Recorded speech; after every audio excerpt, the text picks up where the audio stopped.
एक तरफ क्रिमिया में लगातार प्रहार जारी है, दूसरी तरफ अमेरिका भी लॉन्ग रेंज की मिसाइलें देने वाला है। ऐसे में आशंका है कि पुतिन अब यूक्रेन के साथ नेटो देशों पर भी दबाव बनाने के लिए परमाणु हथियारों की धौंस दिखा सकते हैं। पुतिन के लिए मुश्किल भी नहीं है, क्योंकि यूक्रेन युद्ध की शुरुआत के साथ ही रूस की नौसेना ने भी समंदर में नेटो के लिए चक्रव्यूह बनाने की शुरुआत कर दी थी।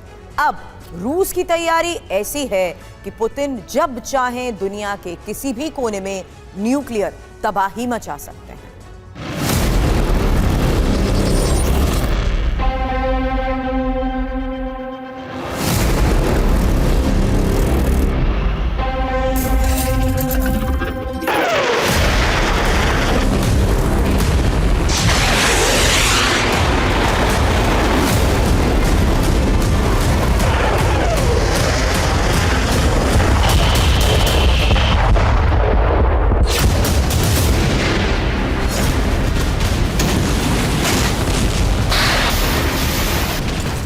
समंदर में आएगी बारूदी सुनामी।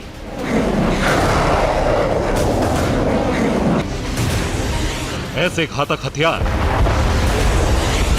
इतनी आग कि लाल हो जाएगा नीला पानी।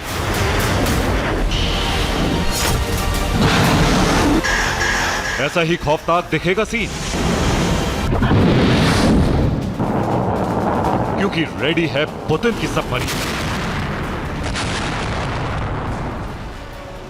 युद्धपोत और एक ऐसा चक्रव्यूह जिसे नाटो को तबाह करने के लिए तैयार किया गया है।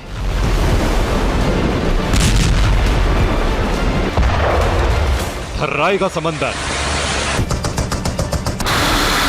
कांप उठेगी जमीन, क्योंकि रशियन नेवी घातक मिसाइलों और न्यूक्लियर वॉरहेड से लैस है।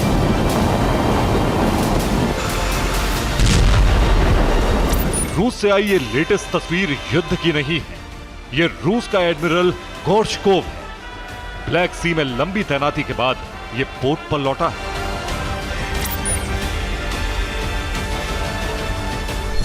Admiral Sergey Gorshkov frigate Black Sea में तैनात है। इसके साथ साथ फ्रिगेट एडमिरल ग्रिगोरोविच भी ब्लैक सी में है। दोनों फ्रिगेट पर हाइपरसोनिक मिसाइल जिरकॉन लगाई गई है।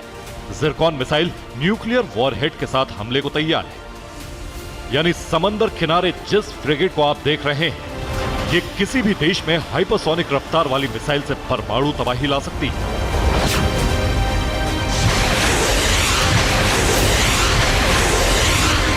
ये तो पुतिन के प्लान का एक अदना सा योद्धा भर है। पुतिन ने एक ऐसा चक्रव्यूह बनाया है जिससे नाटो के किसी भी देश पर प्रहार किया जा सके।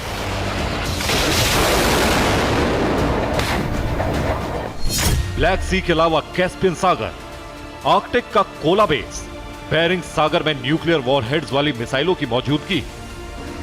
एक्सपर्ट्स भी मानते हैं कि इसमें कोई संदेह नहीं है कि पिछले कुछ वर्षों में उत्तरी अटलांटिक और आर्कटिक में युद्ध का माहौल बन रहा है और एक दूसरे को मात देने का घातक खेल शुरू हो चुका है।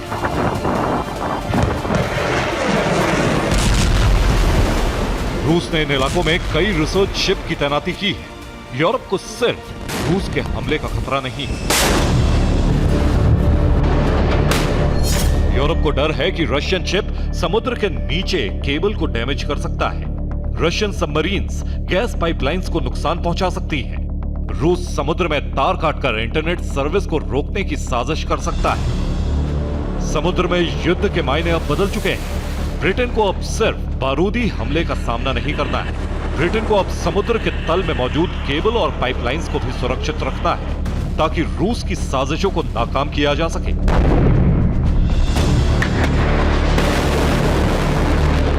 एक बात तो तय है कि रूस जब नाटो से भिड़ेगा, युद्ध समंदर में भी होगा। इसकी वजह समझ लीजिए।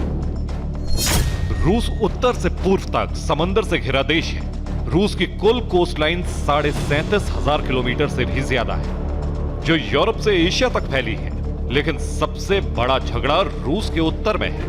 आर्कटिक सागर से रूस की 24,140 किलोमीटर समुद्री सरहद है। यह रूस की कुल कोस्टलाइन का 52% है। नाटो के लिए रूस समंदर में एक बहुत बड़ी चुनौती है, क्योंकि रूस ने समंदर का ऐसा कोई कोना नहीं छोड़ा है जहां रूस को कमजोर माना जा सकता है। पैसिफिक बेस पर रूस की न्यूक्लियर मिसाइल से लैस पनडुब्बी की तैनाती है। यहां 16 एटमी मिसाइल मौजूद है। बुलावा जैसी घातक मिसाइलों की मौजूदगी है। ब्लैक सी में तैनाती बदलती रहती है, लेकिन हर वक्त कम से कम 6 वॉरशिप मौजूद रहते हैं। 2 मिसाइल कैरियर हमेशा तैनात रहते हैं। यहां 16 कैलिबर क्रूज मिसाइलें हमला कर सकती हैं। भूमध्य सागर में रूस ने 7 वॉरशिप और 2 मिसाइल कैरियर तैनात किए हैं। यहां भी 16 कैलिबर क्रूज मिसाइलें तैनात हैं। अजोव सागर में 3 warship, 1 missile carrier, 8 Kalibr cruise मिसाइलों से लैस है। आर्कटिक में 4 वॉरशिप, 1 मिसाइल कैरियर और 8 कैलिबर क्रूज मिसाइलों से लैस है। रूस की परमाणु युद्ध की जैसी तैयारी है, उस लिहाज से यूक्रेन एक अदना सा टारगेट है। रूस जानता है कि परमाणु हथियार के इस्तेमाल करते ही नाटो को रूस पर हमला करने का बहाना मिल जाएगा। यही वजह है कि रूस युद्ध काल में अमेरिका और यूरोप तक पर परमाणु मिसाइलें बरसाने का इंतजाम कर चुका है। Bureau report, TV9 Bharatvarsh.